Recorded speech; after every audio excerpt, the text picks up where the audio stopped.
हम हमेशा ये सोचते हैं कि हमारी पूरी जिंदगी बिना किसी कर्जे के गुजरे, या फिर हमने किसी से कर्जा ले लिया तो फिर उसके बाद हम सोचते हैं यार हमने कर्जा ना लिया होता तो आज कितना अच्छा होता, हम कितने खुशहाल होते। लेकिन जिंदगी में कभी ना कभी ऐसे हालत पैदा हो ही जाते हैं कि हमें लोन लेना ही पड़ता है। यूं तो अक्सर हम छोटी मोटी जरूरतों के लिए अपने यार दोस्तों से पैसा ले लेते हैं और जरूरत पड़ने पर उनको वापस भी कर देते हैं, लेकिन ऐसी कई बार मेडिकल इमरजेंसी हो जाती है या कई बार ऐसे बड़े हालत पैदा हो जाते हैं कि हमें लोन लेना ही पड़ता है। लेकिन लोन लेते टाइम आपको कुछ पॉइंट्स हैं जो अपने दिमाग में हमेशा रखना चाहिए, नहीं तो आपकी पूरी जिंदगी उस लोन को उतारने में ही चली जाएगी।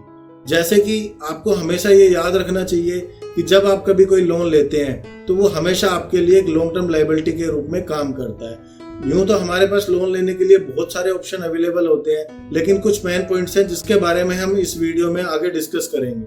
तो सबसे पहले हम बात करते हैं, यदि आप एक सैलरीड पर्सन है, आप किसी एक अच्छी कंपनी में काम करते हैं, तो सबसे पहले आपके दिमाग में आएगा कि मैं अपनी कंपनी को ही अप्रोच करता हूँ। और कंपनी, यदि कोई कंपनी अच्छी है तो हो सकता है वो कंपनी आपको बहुत से नॉमिनल रेट पे या इंटरेस्ट फ्री आपको लोन प्रोवाइड करा दे। इससे अच्छी तो कोई बात हो ही नहीं सकती। यदि आपको अपनी कंपनी से लोन मिल जाए तो बहुत अच्छा है, वो आपको लोन प्रोवाइड करा देती है और हर मंथ आपकी सैलरी में से कुछ पार्ट ईएमआई का डिटेक्ट करने के बाद आपको सैलरी रिम्बर्स कर देती है। नेक्स्ट ऑप्शन, यदि हम बात करते हैं बैंक लोन। यदि आपकी कंपनी कोई छोटी कंपनी है या फिर आप कोई, हो सकता है कि आप सेल्फ एम्प्लॉयड हैं, तो आप अपने बैंक को अप्रोच करेंगे। मोस्टली केसों में ये देखा गया है कि बिजनेसमैन को बैंक कभी पर्सनल लोन प्रोवाइड नहीं कराता। बैंक से लोन मिलना बहुत आसान प्रोसेस होता है, लेकिन उसकी कुछ रिक्वायरमेंट्स होती हैं। यदि आप बैंक की रिक्वायरमेंट को फुलफिल कर पाते हैं तो आपको बैंक से लोन लेने में कोई परेशानी नहीं होती और वहां से आपको बैंक लोन कम से कम 11 से 13% तक का पर्सनल लोन मिल जाता है। नेक्स्ट ऑप्शन की हम बात करते हैं फैमिली रिलेटिव लोन्स की।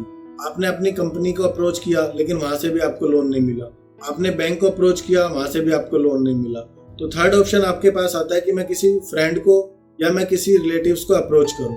और कोई रिलेटिव हो सकता है आपको आपकी जरूरत के हिसाब से पैसा प्रोवाइड करा दे। लेकिन आज के दौर में ये हमेशा देखा गया है कि पैसा रिश्तेदारों से या दोस्तों से लेना तो बहुत आसान है, लेकिन चुकाते टाइम सारे रिश्ते नाते खत्म हो जाते हैं, क्योंकि पैसे चुका नहीं पाते, उसके बाद रिश्ते नाते ही खत्म होते हैं और कुछ होता नहीं। यदि आपको लगता है कि मैं कर्जा नहीं उतार पाऊंगा तो आपको ऐसे कर्जा उठाने से बचना चाहिए। कम से कम आपकी रिश्तेदारी तो सेफ रहती ही है। लेकिन आपको ये बात हमेशा याद रखनी चाहिए, जब कभी कोई फैमिली रिलेटिव या कोई दोस्त आपको लोन प्रोवाइड कराता है तो वो एक सर्टेन टाइम पीरियड के लिए ही प्रोवाइड करा सकता है।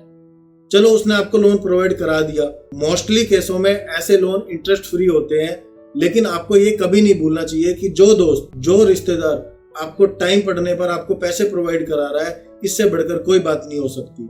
और आपको ये हमेशा याद रखना चाहिए कि जब वो आपको लोन प्रोवाइड करता है और यदि वो उस पैसे को आपको देने की बजाय अपने बैंक में रखता तो उसको बैंक एफडी के बराबर इंटरेस्ट कम से कम मिलता, जो उसको लॉस हो रहा है। तो हमें हमेशा ये याद रखना चाहिए जब कभी हम इस पैसे को वापस करें तो कम से कम उसको बैंक एफडी के रेट के बराबर उसको पैसा वापस कर सके। लेकिन आज के दौर में अक्सर ये देखा जाता है कि जब कभी आपको जरूरत पड़ती है तो आपके रिश्तेदार और दोस्त एक साइड हो जाते हैं, लेकिन फिर भी यदि आपका कोई दोस्त या रिश्तेदार आपको जरूरत पड़ने पर आपकी मदद करता है तो आपको ये कभी नहीं भूलना चाहिए कि मैंने जो उससे पैसे लेते टाइम जो कमिटमेंट की है मेरे को वो पूरी करनी है। वो अपना नुकसान करके आपको पैसे दे रहा है, आपकी मदद कर रहा है, तो आपको जब कभी इस पैसे को वापस करना है तो एटलीस्ट उसको बैंक इंटरेस्ट के बराबर तो पैसा उसको वापस करे।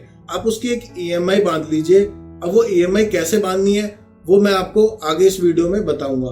आप उसको हर महीने एक ईएमआई पे करते हो जिसमें आप उसको उस टाइम इंटरेस्ट नहीं दे पा रहे, कोई बात नहीं, लेकिन जब लास्ट के अंदर जब उसको फुल एंड फाइनल जब आप पेमेंट करो तो एटलीस्ट कोशिश करो कि उसको जो बैंक एफडी पे जो इंटरेस्ट मिलता था आप उतना पैसा तो एटलीस्ट उसको दे पाओ, जिससे आपके आगे के लिए हमेशा रास्ते खुले रहेंगे और जरूरत पड़ने पर लोग आपकी मदद भी करेंगे। नेक्स्ट ऑप्शन की हम बात करते हैं जो सबके दिमाग में रहता है और सब लोग इस चीज को कैरी करते हैं, क्रेडिट कार्ड्स।